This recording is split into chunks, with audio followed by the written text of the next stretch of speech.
Hello friends, आज हम लोग समझेंगे फॉर्म टैग हेल्पर के बारे में। फॉर्म टैग हेल्पर कैसे वर्क करता है और फॉर्म टैग होता क्या है। तो चलिए शुरू करते हैं। फॉर्म टैग हेल्पर क्या होता है, इसमें मैंने पहला पॉइंट जो लिख रखा है वो लिखा है HTML और web form is used to collect and input from the user using various HTML elements like inputs, checkbox, radio buttons, drop down list etc। इसका मतलब कि हम लोग फॉर्म का यूज तब करते हैं जब हमें डेटा को कलेक्ट करना होता है एंड यूजर से। ठीक है, हम फॉर्म कब बनाते हैं? मान लीजिए कि हम कोई रजिस्ट्रेशन फॉर्म बना रहे हैं, तो फॉर्म में डेटा कहाँ से आएगा? फॉर्म में डेटा आएगा, यूजर डालेगा। ठीक है, तो हम लोग फॉर्म टैग का यूज करते हैं। दूसरा पॉइंट हमारा ये कहता है कि ASP.NET Core adds a CSRF protection using the form element. मतलब कि जैसे ही हमारा फॉर्म एलिमेंट क्रिएट करेंगे, और यहाँ पे एक चीज ध्यान देने वाली चीज है, मेथड जब हम यूज करेंगे पोस्ट, तभी हमारा CSRF प्रोटेक्शन क्रिएट होता है ऑटोमेटिक। अदरवाइज अगर गेट के केस में ये CSRF क्रिएट नहीं होता है। CSRF जो होता है वो हिडन रिक्वेस्ट वेरिफिकेशन टोकन होता है। तो चलिए हम लोग देख लेते हैं कैसे इसकी वर्किंग होती है। तो ये मेरा पुराना वाला प्रोजेक्ट है जिसमें हम लोग वर्क कर रहे हैं। यहाँ पे मैंने दो कंट्रोलर बना रखे हैं, एक बुक्स कंट्रोलर है और एक होम कंट्रोलर है। यहाँ पे मैं बुक कंट्रोलर के लिए एक क्रिएट फॉर्म क्रिएट कर रहा हूँ जिसमें कि बुक्स की डिटेल एंटर करेगा एंड यूजर। ठीक है, तो मैं यहाँ पे जाता हूँ और यहाँ पे क्रिएट करता हूँ एक व्यू। सो व्यू क्रिएट करने के लिए मेरे को कंट्रोलर के अंदर क्या लिखना पड़ेगा? पब्लिक एक्शन रिजल्ट और एक्शन रिजल्ट का नेम। ठीक है, मतलब क्रिएट।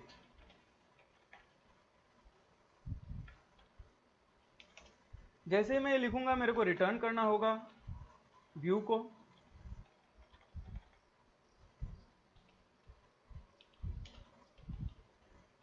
रिटर्न व्यू करने के बाद यहां से मेरे को एक ऐड व्यू करना पड़ेगा सर।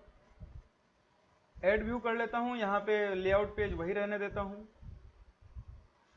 ये जैसे ही मैं क्रिएट पे क्लिक करूंगा मेरा स्केप फोल्डिंग शुरू हो गया और ये मेरा एक क्रिएट फॉर्म क्रिएट कर दिया। ठीक है, इस क्रिएट फॉर्म को मैं लिंक करता हूं अपने लेआउट पेज से। तो लेआउट पेज में मैं जाके देखूंगा तो ऑलरेडी बहुत सारी लिंकिंग की हुई है, लेकिन ये सारी लिंकिंग जो है वो HTML टैग से की हुई है। हम लोग HTML टैग हेल्पर को समझ लिए हैं, तो इसलिए इस बार हम लोग HTML हेल्पर का यूज करेंगे। तो मैं यहाँ से इसको HREF को हटा देता हूँ और यहाँ पे लिखता हूँ ऑल बुक्स की जगह क्रिएट। ठीक है, अब क्रिएट बुक लिखने के बाद यहाँ से मेरे को लिखना पड़ेगा ASP डैश एक्शन। एक्शन में एक्शन का नाम देंगे, तो एक्शन का नाम है क्रिएट। और यहाँ से ASP डैश कंट्रोलर, कंट्रोलर का जो नाम है वो है बुक्स।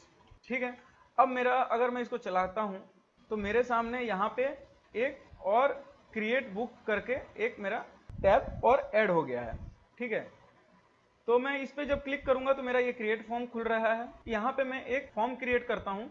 तो फॉर्म क्रिएट करने के लिए हम लोग क्या यूज करते हैं? फॉर्म टैग यूज करते हैं। तो फॉर्म लिखूंगा। फॉर्म लिखने के बाद मेथड, इसमें मेथड यूज किया जाता है। हमारे पास चार तरह के मेथड हैं, डिलीट, गेट, पोस्ट और पुट।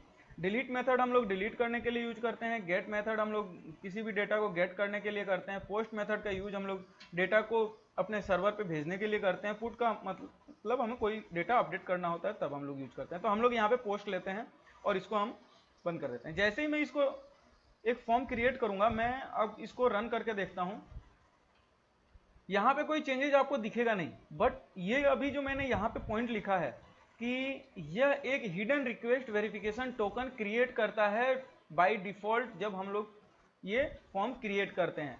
और मैंने ये भी बताया है कि ये पोस्ट के केस में होता है। तो चलिए देखते हैं। यहाँ पे देखिए, यहाँ पे कुछ आपको पता नहीं चलेगा। यहाँ पे मैं इंस्पेक्ट करूंगा, इंस्पेक्ट करते ही मैं यहाँ पे देखूंगा क्रिएट फॉर्म है। क्रिएट फॉर्म के अंदर ये पोस्ट, ये देखिए ये पोस्ट मेथड के अंदर अगर मैं इसको एक्सपेंड करूं तो यहाँ पे देखूंगा नेम में क्या लिखा हुआ है, रिक्वेस्ट वेरिफिकेशन टोकन। ठीक है, ये टोकन किस टाइप का है? हिडन टाइप का। और यहाँ पे ये कुछ चीजें लिखी हुई है। अभी आप इतना समझ लीजिए कि ये एक hidden request verification token generate करता है।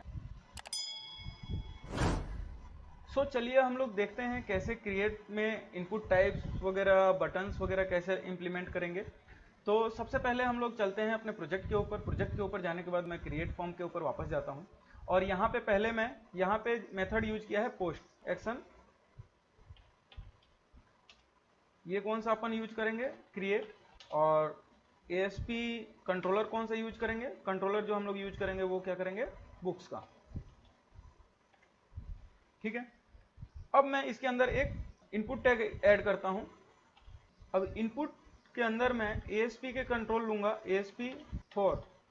ये किसके लिए हम लोग यूज कर रहे हैं, ठीक है।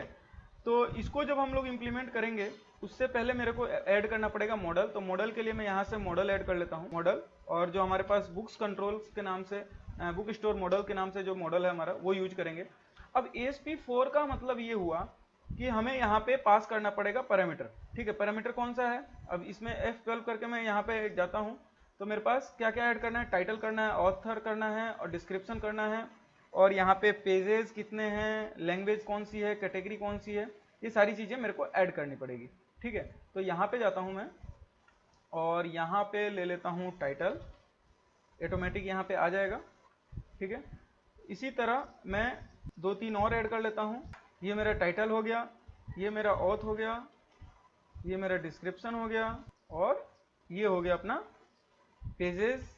पेजेस के बाद कैटेगरी और लैंग्वेज। ठीक है, सो और ऐड कर लेते हैं कैटेगरी और लैंग्वेज, कैटेगरी और लैंग्वेज। ठीक है, ये मैंने अपने सारे पैरामीटर्स ऐड कर दिए हैं, कौन कौन से हमारे को टेक्स्ट बॉक्स चाहिए। तो अब मैं इसको रन करता हूँ, इसको मैं रिफ्रेश करता हूँ यहाँ से। तो मैं ये देखूंगा कि मेरा जो भी मैंने वहाँ पे टैग हेल्पर का यूज करके मैंने टेक्स्ट बॉक्स ली है, वो सारे टेक्स्ट बॉक्स यहाँ पे आ गए हैं। अब मैं अगर F12 करके मैं इसको इंस्पेक्ट करूँ तो मेरे को मिलेगा क्या, यहाँ पे जाऊँ तो मेरे को ये देखिए टाइटल का आ रहा है, टाइटल ID आ रही है, यहाँ पे ऑथ आ रहा है, यहाँ पे डिस्क्रिप्शन आ रहा है इसके लिए। इसी तरह ये सारे मेरे ये ऐड हो गए हैं। ठीक है, अब इसको थोड़ा सा हम लोग इसकी डिजाइनिंग कर लेते हैं। लेबल यूज कर लेता हूँ, लेबल किसके लिए, टाइटल के लिए। और इसके अंदर हमें डिफाइन करना पड़ेगा क्या लिखा हुआ है।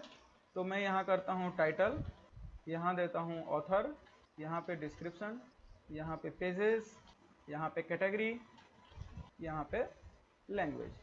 ठीक है, अब मैं इसको वापस से रिफ्रेश कर देता हूँ।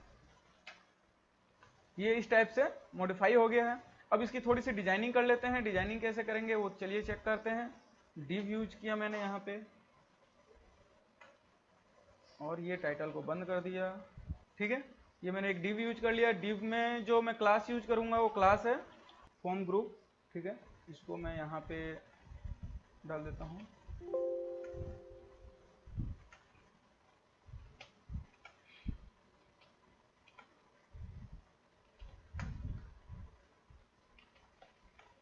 ठीक है, और जो इनपुट टाइप्स वगैरह के हैं उनके लिए मैं जो क्लास यूज करूंगा होम कंट्रोल।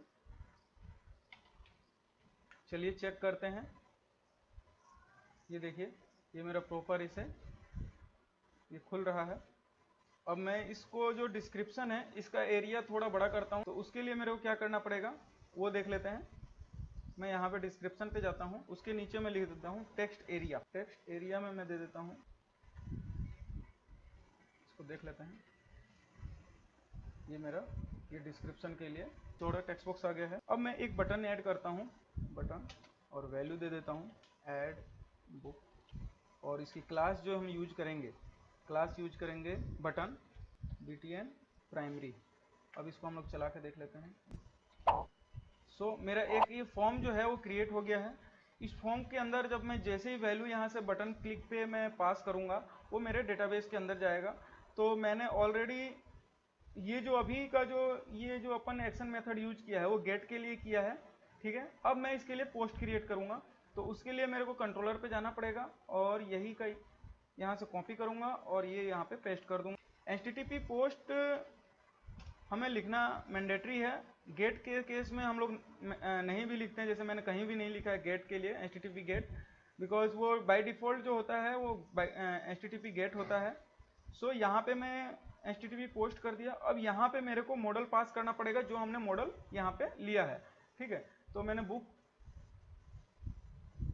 यहाँ पे जो मॉडल है वो बुक के नाम से है, बुक स्टोर मॉडल। इसको मैं एलियास कर देता हूँ, तो यहाँ पे OBJ कर देता हूँ। ठीक है, अब इसको मैं रिटर्न करा लेता हूँ OBJ। अब मैं एक बार चेक करता हूँ। यहाँ पे एक बार ब्रेक पॉइंट लगा देते हैं जिससे कि हमें पता चले कि इसमें क्या वैल्यू आ रही है। ठीक है,